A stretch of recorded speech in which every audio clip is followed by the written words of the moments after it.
Market లో invest చేసి మీ డబ్బులు డబుల్ చేసుకోవాలనుకుంటున్నారా? సుందరరామిరెడ్డి గారి లైవ్ సెమినార్ కి అటెండ్ అవ్వండి.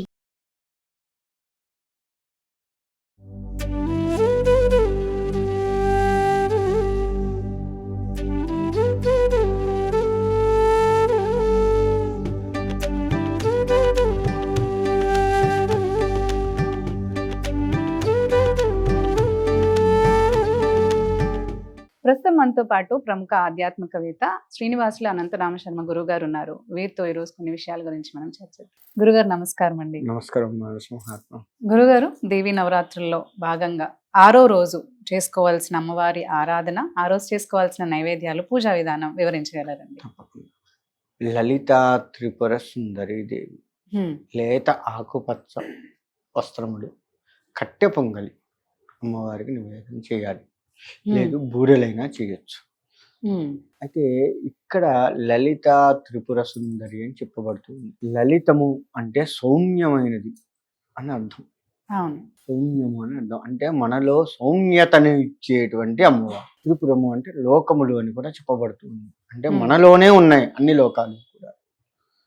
అంటే మనలో ఉన్నటువంటి ప్రతి లోపాన్ని తీసివేసి మనల్ని లలితముగా ఉంచి, అంటే సౌమ్యముగా ఉంచి, కామక్రోధ లోభ మోహ మదమత్సరములకు లోబడి ఉండకుండా భగవంతుడి పాదాల వైపు మన నడవడిక ఉంటూ, మన ధ్యాసని ఉంచుతూ, మనం మాట్లాడే ప్రతి మాట కూడా సౌమ్యంగా, కఠినమైనటువంటి పదాలు లేకుండా, ప్రతి వారిని అంటే ఇక్కడ కామముతో చూడకుండా ఎవరిని కూడా, అందరూ భగవత్ స్వరూపమే, అంతా అమ్మవారి స్వరూపమైన ఆడవాళ్ళని చూడటము, మగవాళ్ళని చూస్తే స్వామివారి స్వరూపమే అన్నట్లుగా చూస్తూ ఎవరిని హింసించకుండా, ఏ హింసలు మనం చేయకుండా. అని హింస అంటే కొట్టి తిట్టడమే హింస కాదు, మనస్సు బాధ పెట్టడం కూడా. ఇప్పుడు నేను నిన్ను తిట్టాను, మాటతో మనసు బాధ పెట్టడం కూడా. ఇప్పుడు నేను నిన్ను తిట్టాను, నీ మనసు బాధపడ్డది అంటే నిన్ను మానసికంగా హింసించినట్ట కాదా? అది కూడా లేకుండా ఉంచేది అమ్మవారు. కాబట్టి ఈ అమ్మవారిని శ్రీ మహాలలితా దేవతాయ నమః, మహాలలితా త్రిపుర సుందరి దేవతాయ నమః అని మనస్ఫూర్తిగా కనుక ఆ నామాన్ని పదే పదే ఉచ్చరిస్తూ ఉన్నట్లయితే తప్పకుండా మన మనస్సుని లలితముగా చేసి, మనం చేసే ప్రతి క్రియ లలితముగా సౌమ్యంగా ఉంచేట్లుగా చేసి, ఎదుటి వాళ్ళ మనసు దోచుకునేటట్టుగా చేస్తుంది. ఎదుటి వాళ్ళ మనసు దోచుకుంటే మళ్ళీ లవ్లో పట్టడం కాదు, అది కూడా చూసుకోవాలి. అంటే ఎదుటి వారి మన్ననలు పొందేటట్టుగా చేస్తుంది అమ్మవారు. చక్కగా ఉంటారా? ఆయన దగ్గరికి వెళ్తే మనస్సు ప్రశాంతంగా ఉంటుంది. ఆమె దగ్గరికి వెళ్తే కాసేపు కూర్చోబుద్ధి అవుతుంది, వాళ్ళతో మాట్లాడుతూ ఉంటే హాయిగా ఉంటుంది. మన మనస్సులో ఉన్న బాధలన్నీ పోతున్నాయి వాళ్ళతో కూర్చొని మాట్లాడితే. ఈ విధమైనటువంటి రావాలి. కొంతమంది దగ్గరికి పోతే ఎందుకు పోతాం, అక్కడికి పోయినా అక్కడ ఊరుకున్నాం. కొంతమంది దగ్గరికి పోతే బాధలన్నీ చెప్పుకొని ఏడుస్తాం. ఉండగలగాలి. అసలు ఆ బాధలే ఉండవు, మనస్సు తేలికపడ్డది. ఆమె దగ్గరికి పోయి వస్తే, వాళ్ళతో మాట్లాడితే ఆ భావన తీసుకొస్తుంది అనమాట. అంత మంచి విధంగా మనుషులు ఉంచుతుంది. కాబట్టి అమ్మవారిని మనస వాచ కర్మణ గనక నమ్మి భక్తి శ్రద్ధలతో గనక పూజించితే మన జీవితం చక్కగా లలితముగా, అంటే సస్యశ్యామలంగా ఉంచుతుంది అనడంలో ఎటువంటి సందేహం లేదు. మనమే కాదు, మన భారతదేశం కూడాను సస్యశ్యామలంగా ఉంచాలి అని అమ్మవారిని, అంటే ఇక్కడ స్వార్థం అవుతుంది మనమే బాగుండాలి అంటే, భారతదేశం మొత్తం బాగుండాలి అని కోరుకోవాలి. అమ్మవారిని పూజిస్తే నా దేశం మొత్తం కూడా లలితముగా ఉండాలి. ఇప్పుడు లలితము అంటే మళ్ళీ ఆకుపచ్చగా వస్తుంది, పసుపు పచ్చ, ఆకుపచ్చ చూడంగానే ప్రశాంత వాతావరణం. మన భారతదేశాన్ని చూసినా ఇతర దేశాలకు ప్రశాంత వాతావరణం, మన భారతదేశం పేరు వింటేనే ప్రశాంత వాతావరణం చేకూరాలి.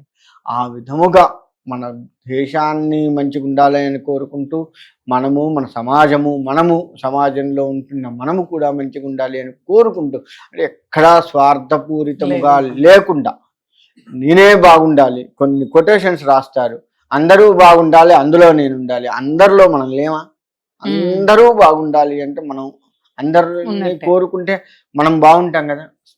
స్పెసిఫిక్ గా మనం ఆటోల మీద చూస్తున్నాం, అందులో నేను ఉండాలని కోరుకోవటంలో తప్పు కదా. అది అందరూ బాగుండాలి అని కోరుకుంటే అది మనం స్వార్థం లేకుండా ఉన్నట్టు. తద్వారా ఎదుటివాడి బాగు కోరితే మనం కూడా మన బాగు కూడా భగవంతుడు కోరుతాడు.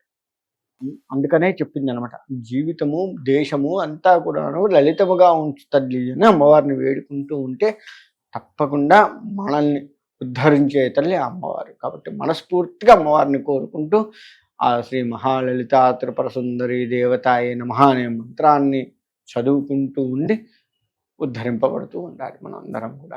ఈ 9 రోజులు తాంబూలం ఇచ్చుకోవచ్చు అంటారా?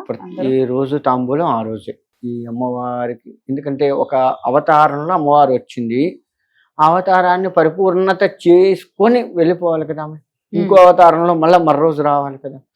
ఎందుకని ఏ అవతారంలో ఆ అవతారం తాంబూలం ఇవ్వాల్సిందే.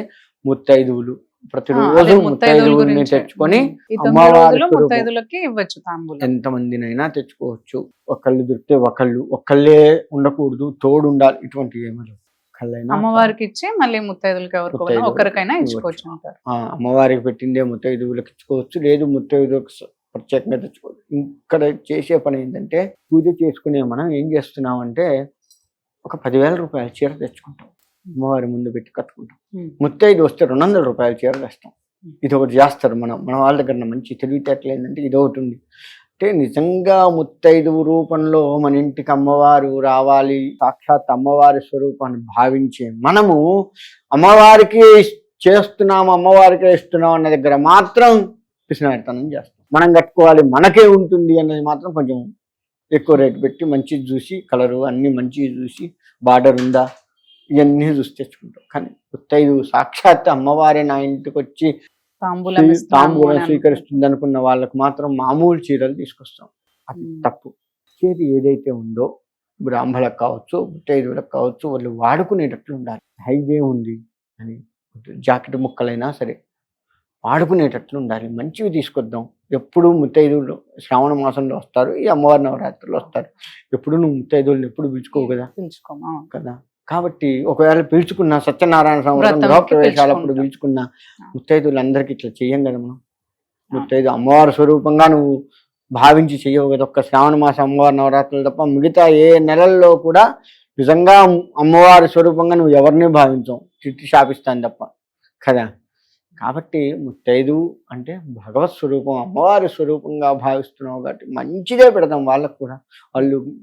వాళ్ళు కట్టుకొని ఎన్నాళ్ళైతే ఆనందిస్తారో, ఎన్నాళ్ళైతే కట్టుకుంటారో, ఇది ఫలానా కీర్తి ఇచ్చిందిరా, వాళ్ళ ఇంట్లో పూజ పోతే ఇచ్చింది, ఎంత బాగుంది, చూడు ఎంత బాగుంది, ఇలా చూసుకొని మురిసిపోతారు. చూసారా, వాళ్ళు ఎన్నాళ్ళు మురిసిపోయారో అన్నాళ్ల పాటు నీకు అమ్మవారి అనుగ్రహం వస్తూ ఉంటుంది.